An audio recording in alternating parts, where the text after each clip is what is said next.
அன்பார்ந்த வலம்புரி YouTube channel நண்பர்கள் அத்தனை பேருக்கும் என்னுடைய பணிவான வணக்கத்தை நான் தெரிவித்துக் கொள்கிறேன். நான் உங்கள் ஜெகதீஷ் பேசுகிறேன். எல்லோரும் எப்படி இருக்கீங்க? நான் நல்லா இருக்கிறேன். இன்றைக்கி நாம் பார்க்க போகிற பதிவு என்ன பதிவு அப்படின்னு பார்த்திங்கன்னா, இந்த வருஷம் மகா கந்த சஷ்டி விரதத்தை பற்றி தான் நம்ம பார்க்க போகிறோம். இந்த கந்த சஷ்டி விரதத்தில் நாம் விரதம் இருந்தால் என்னென்ன பலன் கிடைக்கும் அப்படின்றத நம்ம இப்போ இது பார்க்க போகிறோம். இந்த சேனலை சப்ஸ்கிரைப் பண்ணாதவங்க சப்ஸ்கிரைப் பண்ணிவிடுங்க. வாங்க பதிவுக்குள்ளே போகலாம்.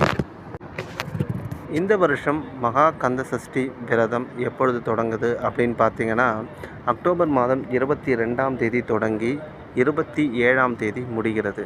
6 நாட்கள் இந்த மகா கந்த சஷ்டி விரதம் அனுஷ்டிக்கப்படுகிறது.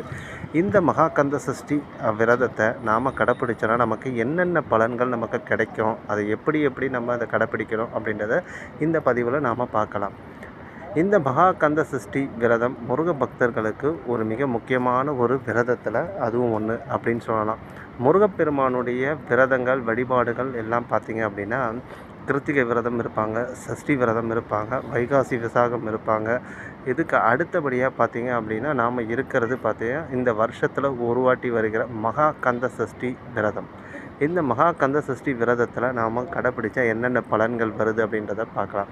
முதல்ல நமக்கு பார்த்திங்க அப்படின்னா, இந்த சஷ்டி விரதம் குழந்தை பாக்கியம் இல்லாதவர்களுக்கு ஒரு மிக சிறந்த ஒரு வரப்பிரசாதம் அப்படின்னு சொல்லுவாங்க.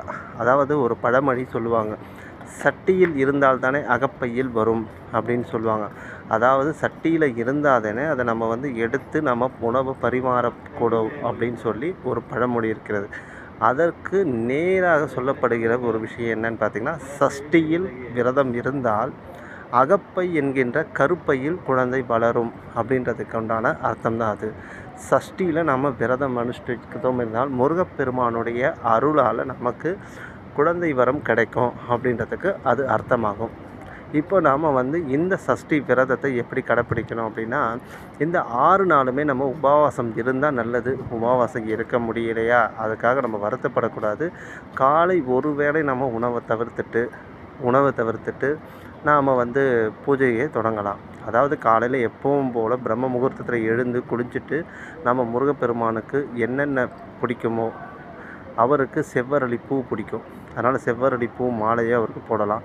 அதன் பிறகு நம்ம வீட்டில் ஒரு வேல் வைத்திருந்தாலோ இல்லை முருகப்பெருமானுடைய விக்கிரகம் வைத்திருந்தாலோ அதற்கு அபிஷேகம் செய்யலாம். பால் அபிஷேகம், பன்னீர் அபிஷேகம், சந்தனம், விபூதி, நெய், எந்த அபிஷேகம் வேணாலும் பண்ணலாம். அவருக்கு அபிஷேகம் செஞ்சுட்டு அவருடைய மந்திரங்கள், கந்த சஷ்டி கவசமாக இருக்கட்டும், சண்முக கவசமாக இருக்கட்டும், இல்லை கந்தர் அனுபூதியாக இருக்கட்டும், கந்தர் அலங்காரமாக இருக்கட்டும், வேல் மாறலாக இருக்கட்டும், ஏதாவது ஒன்று தான் நம்ம படித்தா போதுங்க.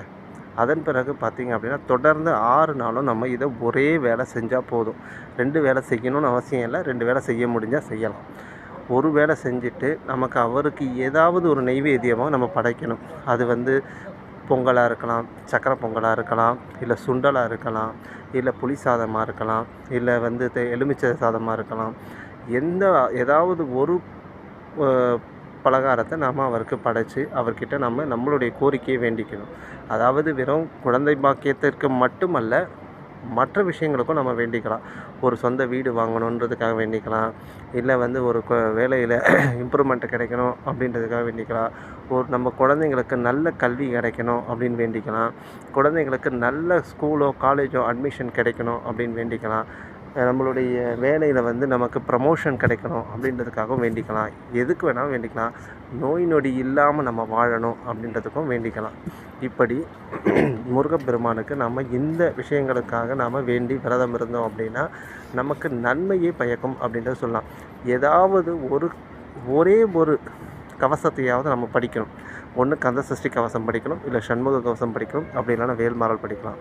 அப்படியே இல்லையா, கந்தர் அனுபூதியில் ஏதாவது ஒரு பாடலை நம்ம பாடலாம். அதில் 51 பாடல் இருக்குது.